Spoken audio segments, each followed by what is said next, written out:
Bro, nah jersey ya bro. Oh, masih. Ni jersey yang mana Oh, okay. This is third kit Sabah FC tahun 2023. Sini dinamakan 1963. Boleh tengok kat YouTube model dia yang terangkan tu. Handsome jugalah. So, kenapa 1963? Sebab jersey tahun 2023, 60 tahun masa tu Borneo, Sarawak, Singapura dan juga Malaya form Malaysia. So kalau awak tengok detailings dia semua dalam jersey ni, dia semua macam Sabah ataupun North Borneo tahun tu. Sabah Maju Jaya, ini logo lama Sabah dulu, ada North Borneo Railways, termasuklah ni. Ramai yang tanya, kenapa colour macam ni, macam pelik je.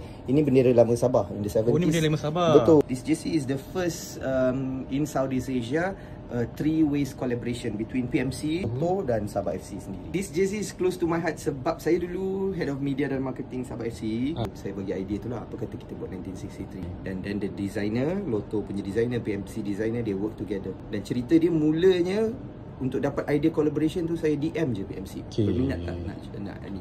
Within 2 weeks diorang jawab. Sebulan kemudian kita dah form, 3 bulan kemudian dah keluar. So Julai 2023 tu dia come up dengan dia punya streetwear terus City dan sebagainya. Meremang saya dengar bang sebab kita macam ada contribution dengan jersey sendiri kan. Ada storytelling tu dia lagi best. Nak je macam saya pergi Sabah tengok bro punya jersey yang lain-lain ke ada juga saya bawa. Saya ada bawa few. Macam tahu pula kan. Ini jersey Sabah tahun 1995. First Cup Sabah won mengalahkan pasukan Pahang 3-1 di FA Cup final. Jersey ni dipakai oleh Matlan Marjan. Saya dapat jersey ni masa saya umur 11 tahun dia bagi. Matlan Marjan Ya betul. Ni match one lah. Match one ni. So ini tak memang koyak-koyak lagi. Close to my heart lah. Memang kalau tanya those yang grow up in the 90s, diorang akan memang memory jersey ni. Sampaikan tahun 2014 bila El Haji Diouf main Sabah ke 2015, diorang buat balik jersey ala-ala ni juga. Oh yelah sebab Adidas time tu. Betul. Ini away kit lawan kepada ini. Ini home. Home.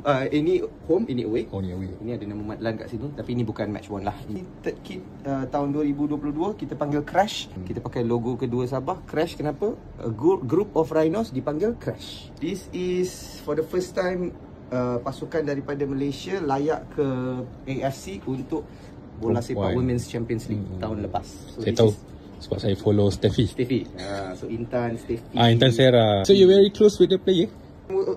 During this time I also work for the women's team. Tolong dia orang promote dia orang punya journey di Asia Cup tu lah. Sebab saya fan Sadil bang. Boleh kirim salam kat Sadil? Oh boleh. Alamak, tapi Sadil tu lah, tapi tak apa lah. Saya akan kirim salam. Janganlah biarlah dia.